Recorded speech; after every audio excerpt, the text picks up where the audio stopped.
But later that night, I did move into a normal balcony cabin. Okay, take a drink every time I've said balcony cabin. It is Sunday, October 18th. Did I get the date right this time? Jeez. And on this week's edition of Sunday Sofatime, we're talking about my recent cruise on the MSC Grandiosa.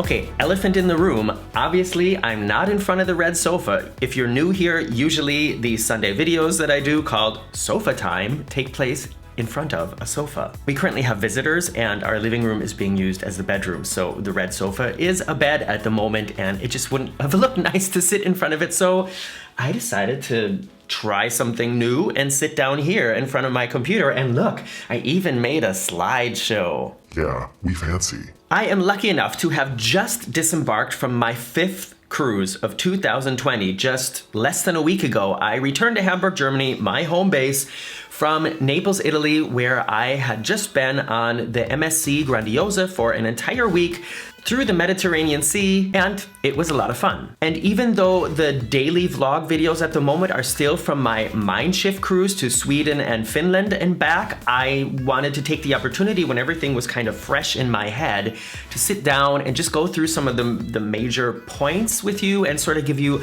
a wrap up to the MSC cruise. And if you have any questions, as always, write them in the comments below. And like I said before, if you're new here, please subscribe, press the notification button and that thumbs up because it really helps with the YouTube algorithm. And I look kind of sleepy, don't I? Oh well. And the first thing I want to talk about is the pre-cruise and boarding experience.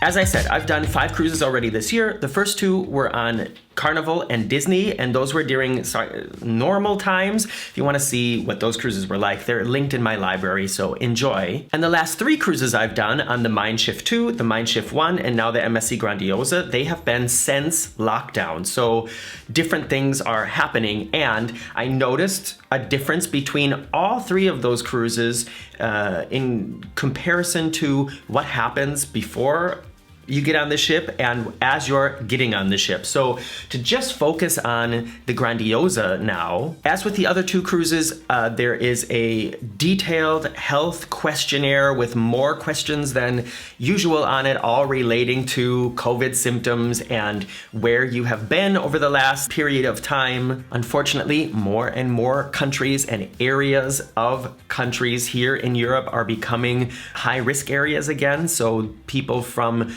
those areas are not allowed to cruise. So not only do these health forms ask you about how you're feeling, they ask you also about where you've been in the last, I think, 2 weeks. That's something that you have to provide as you are checking in and boarding the ship. By the way, there's a lot of really cool things that I'm looking forward to showing you, and one of them is the hotel I stayed in was right across the street from the port. So when I woke up, I got to see the ship, and I also got to see the Norwegian Jade, the Norwegian Epic, a couple Oceania ships, a couple Costa ships, the Carnival Valor, the Scarlet Lady. I saw all those ships on this cruise on the Grandiosa, so you can look forward to seeing those as well when those videos start going online in a couple weeks. So big difference, and big difference to normal times, but also big difference in comparison to the other 2 cruises I've done since the lockdown is on MSC, we were tested for COVID in the terminal building. They have a big medical team there with I want to say maybe 8 stations where passengers are tested with a mouth and nose swab. And I can tell you this, in comparison to the test I got in the clinic here in Hamburg, the one that MSC did was so much easier. When I went to the clinic here in Hamburg, which I had to go to for my my last cruise on the Mein Schiff, we had to wait outside the clinic. They wouldn't even let us inside. They had a window open on the side of the building and we had to stand there and get the thing rammed up our nose and in our mouth. And the cotton swab that they used was so thick. And at MSC, I didn't take a picture of it. I didn't take a video of it. You can find videos on other people's channels of it, but it was a much thinner thing, and that made the nose part so much easier. So MSC pays for this, and I can't imagine how much money they're paying, because every passenger gets tested for COVID before they board the ship, and you show up to your boarding time, and it's part of the process, and it's one of the quick result tests. So after we were tested, my group was brought to another area of the terminal, and they had it set up like a waiting room with chairs socially distanced apart, and they gave us free water and Pringles, so snacks and drinks basically. And then group by group, we were sent onto the ship, and I didn't witness anybody being taken out of their group, so I'm assuming that everybody, at least in my group, was negative, including yours truly. So just a big difference over the other 2 cruises I did this year. The first one, there was no COVID test required because it was only passengers from Germany allowed, and the numbers in Germany were so low at the time that I guess the risk was not there. The second cruise, I don't know why it changed at that time because the numbers were still pretty low. And also only Germans allowed on board. And just as a reminder, I count as a German because I live and work in Germany. This is my home base, and I have a German residence card, so that was my ticket on board. It was also my ticket on board the Grandiosa, although it did open some eyes when I showed up at the port and first showed my American passport. They were like, and I said, no, it's okay. Listen, I live in Germany. Here's my residence card. And she called her supervisor, and they looked at it, and everything was fine. So other than that, I would say the boarding process for MSC was just like it usually is. So let's move on to, what is it? The cabin.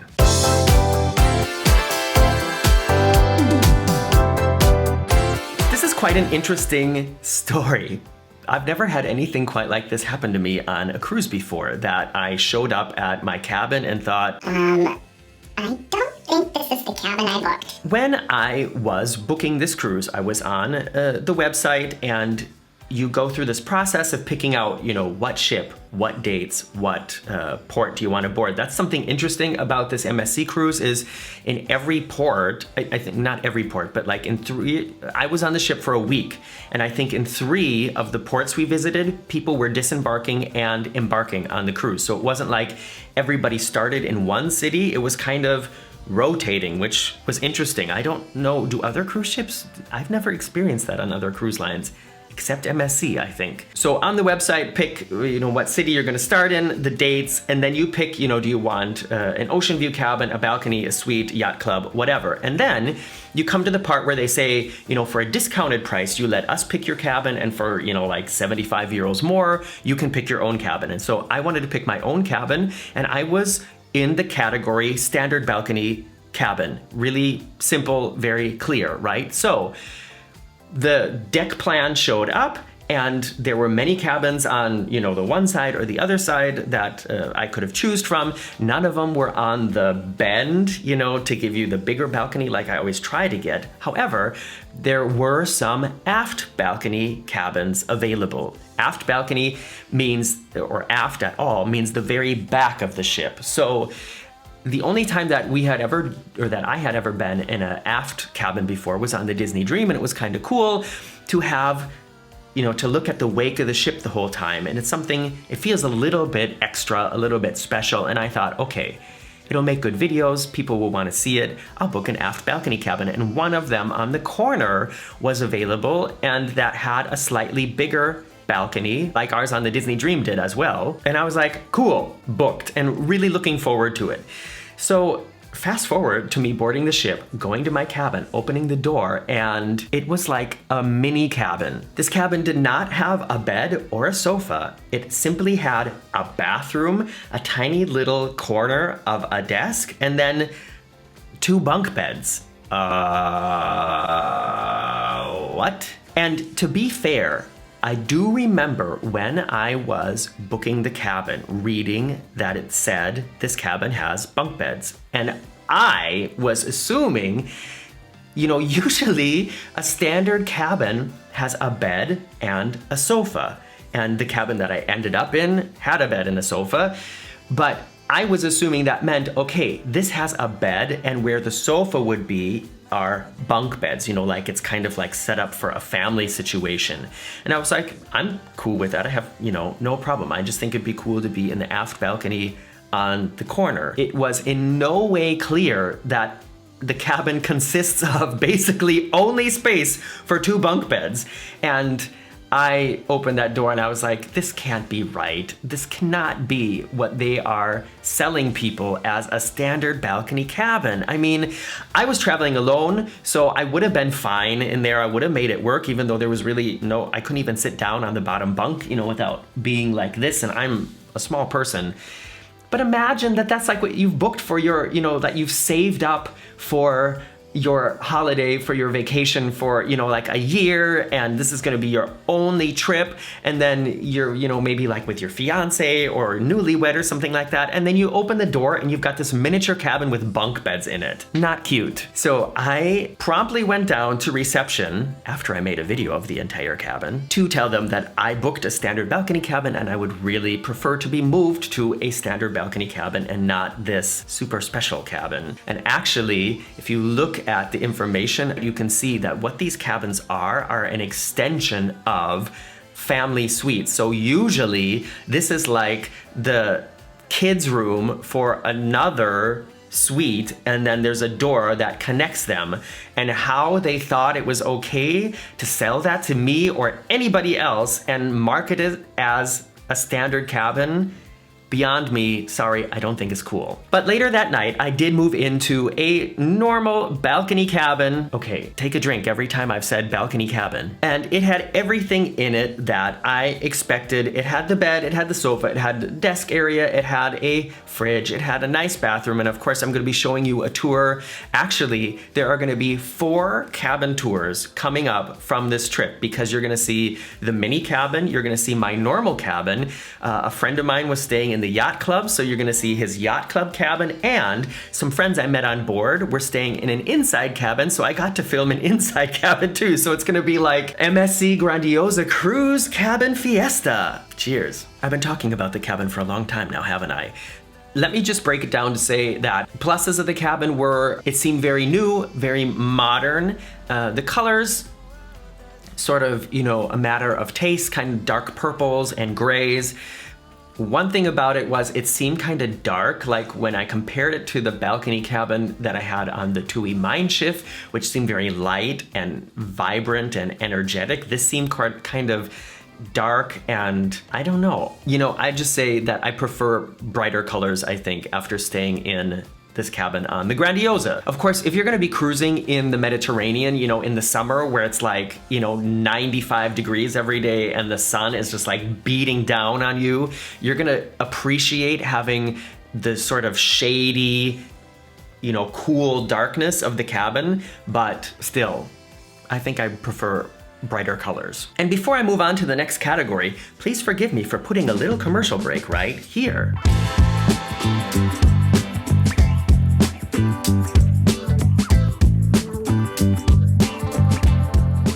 This is something that was different than I think any other cruise ship that's cruising right now. And I think, to tell you the truth, any place, anywhere, not at Disneyland Paris, not on the other TUI Mindships, no place here in the big musical theaters in Germany, no place in the West End, no place in New York, will you see like an ensemble of like 25 people on stage singing and dancing together. But on the Grandiosa, they had it. I'm not quite sure why this works out. It must have something to do with, I'm sure they were all quarantined before they showed up on the ship. I'm sure they have to do regular testings of temperature and COVID, but they had a full show ensemble on stage, and they had 3 different shows that they were offering. So that was a cool thing. And remember, MSC has a partnership with Cirque du Soleil, and we saw the Cirque du Soleil shows on the Meraviglia, a sort of twin of the Grandiosa,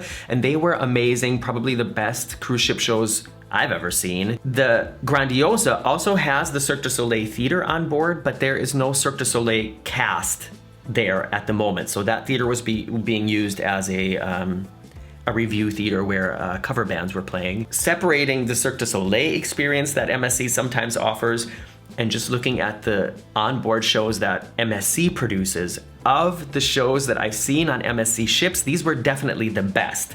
That being said, they're still not at the level as you can expect from Norwegian Cruise Line, Royal, or Disney. Still got kind of a ways to go. And I talk a little bit more about them in some of the videos coming up. So if you're looking forward to that, just be patient. Next subject, what is it? Excursions.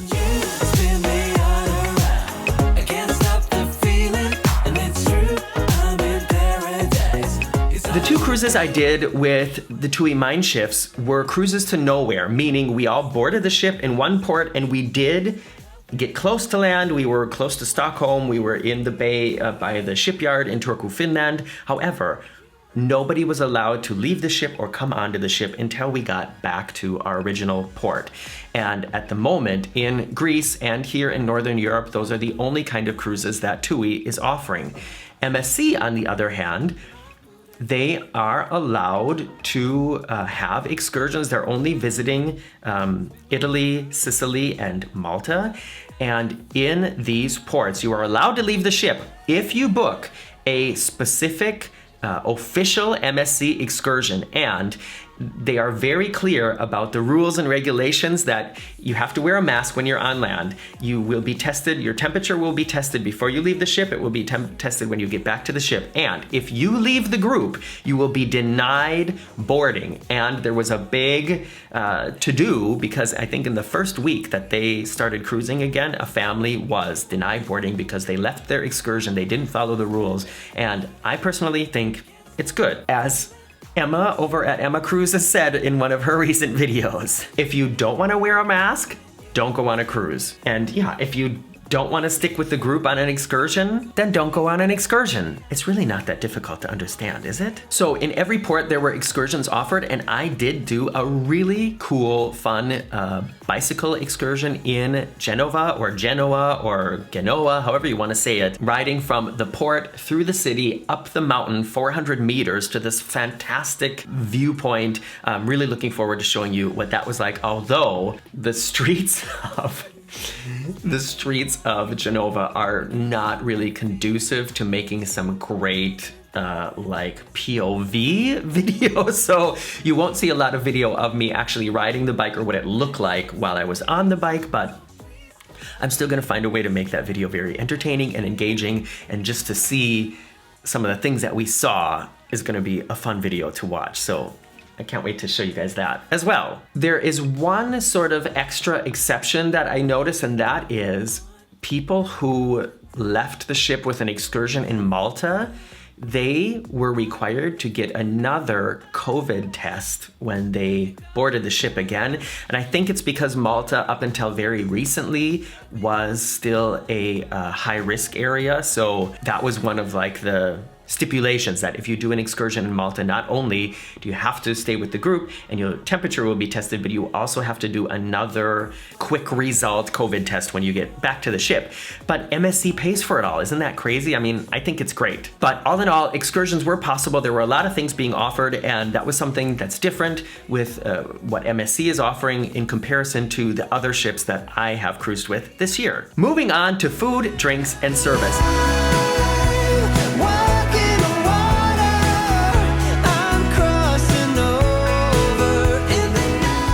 This is something that I know a lot of people, this is some of the most important things that people talk about and look forward to when it comes to cruising. And let's do it in this order. Drinks and service first, and because that'll be really easy. The drinks, good.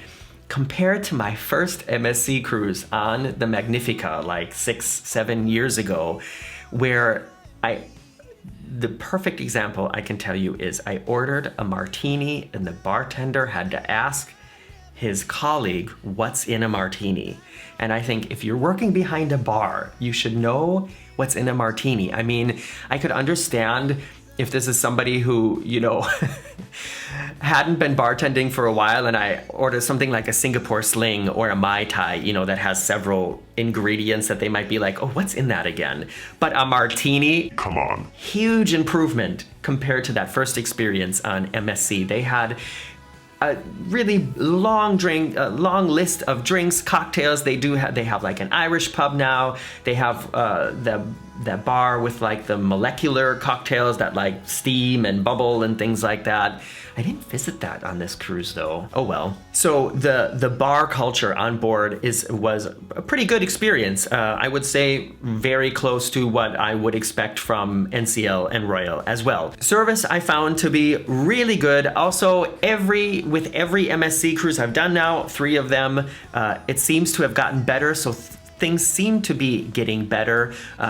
An interesting note, however, and I just will throw this in here really quickly. I was contacted by somebody who had recently worked a contract for MSC, and of course I'm not going to say any details about who this person is. I'm sure they'll be happy if I don't say their name.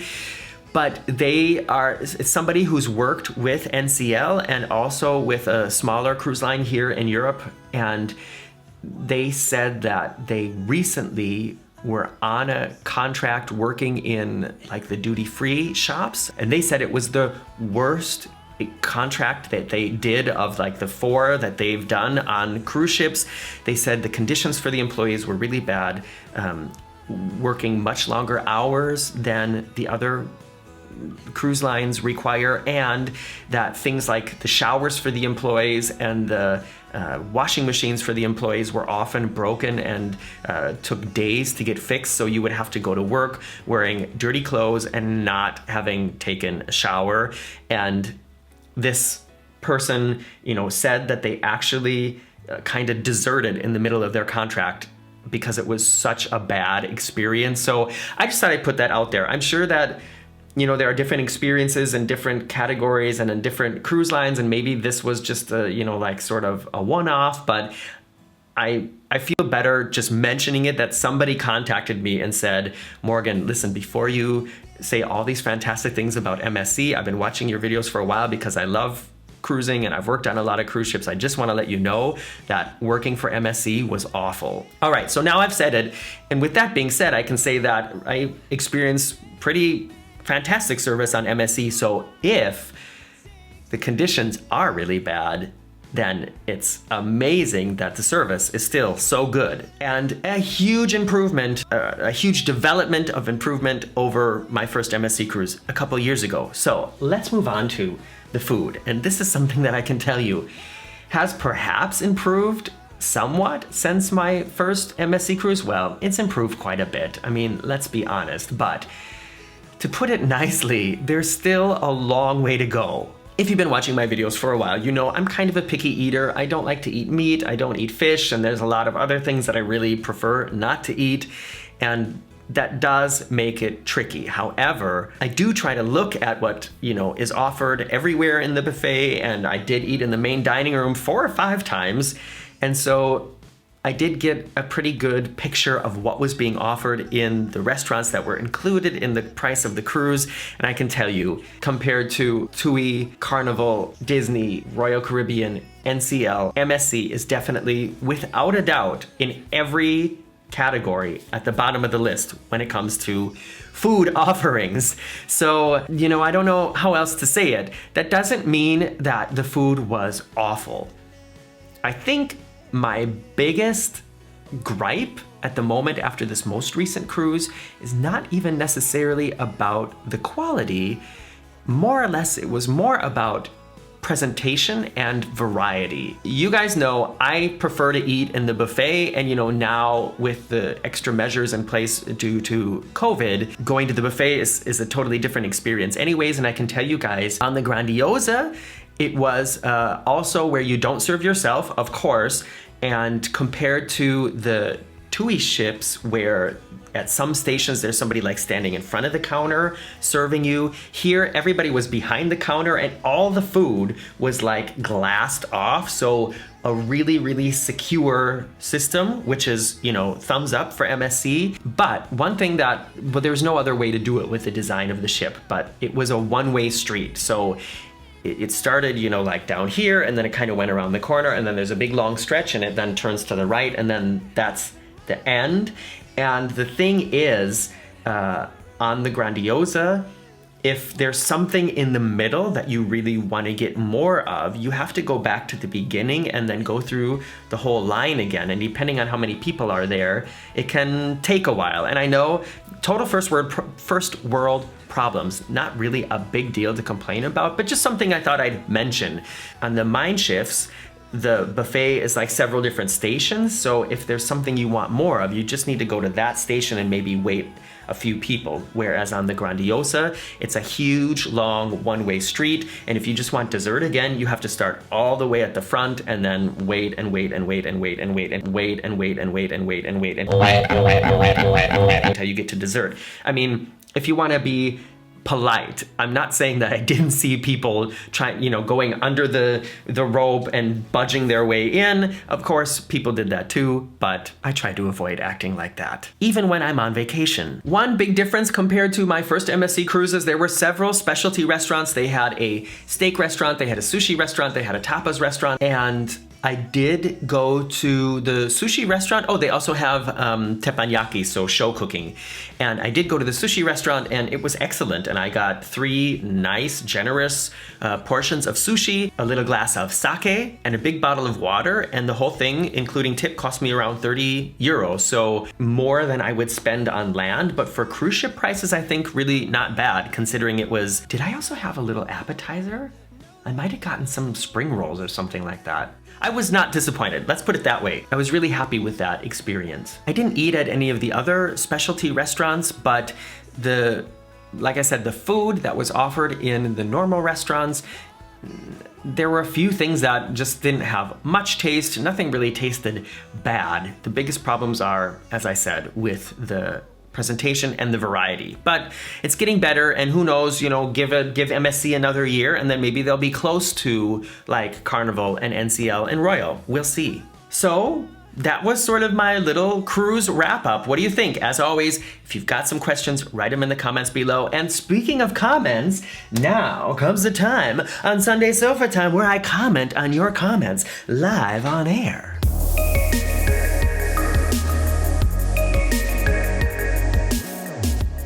In last week's edition of Sunday Sofatime, I talked about my first COVID test, the plans I had for cruising on the Grandiosa, and some details that I forgot to put in a video that I uploaded a couple weeks ago. And the reason I forgot them is because I had a couple cocktails. And so these comments are about that video. The first comment I picked out is from Andreas Niegmann. He writes, rename your YouTube channel to Drunk Morgan and it will jump to 100,000 subscribers within a day. Smiley, you think? While I really would love to get 100,000 subscribers and get that fantastic play button from YouTube and be able to reach more viewers and more people who love traveling, I would prefer that the focus of the channel remain on travel, so I probably won't do that, but thanks anyways for the suggestion, Andreas. Next comment is from RMPA.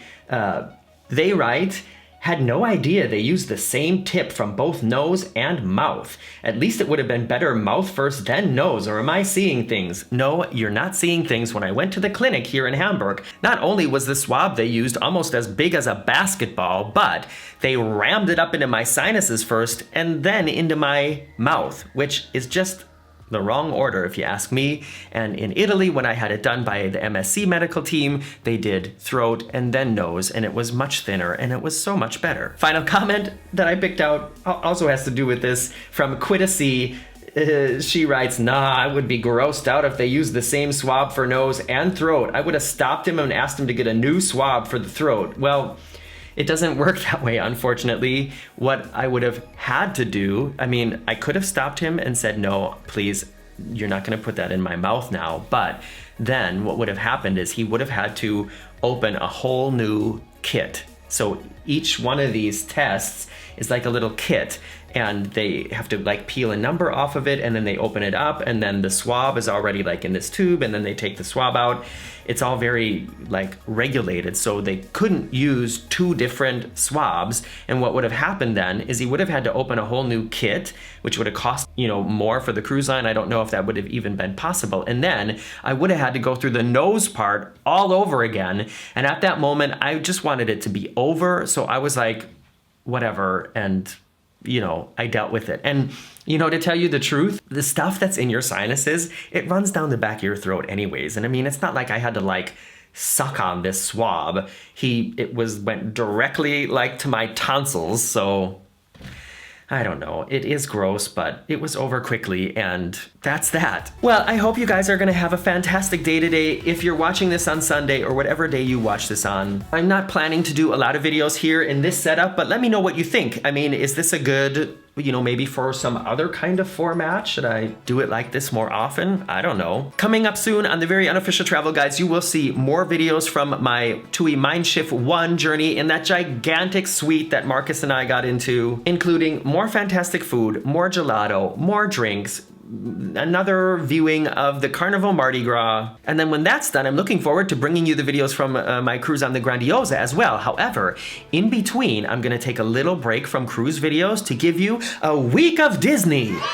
I still have so much footage from our trip to Disneyland Paris, and people have been writing to me saying, yeah, I love cruising, but I would kind of like to see something else for a while, like maybe your Disney stuff. So I am going to do a week of Disney videos. I don't know if that means I'll do 7 videos or 3 or 4, but I'm just gonna take a week off of all the cruising stuff to switch it up a little bit, and before it becomes totally irrelevant, post some of the fun stuff from Disney as well. So that's a little update, and I look forward to seeing you back here soon. Bye-bye.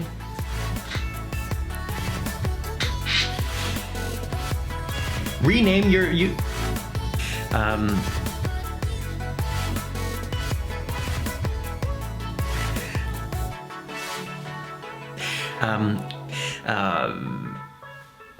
so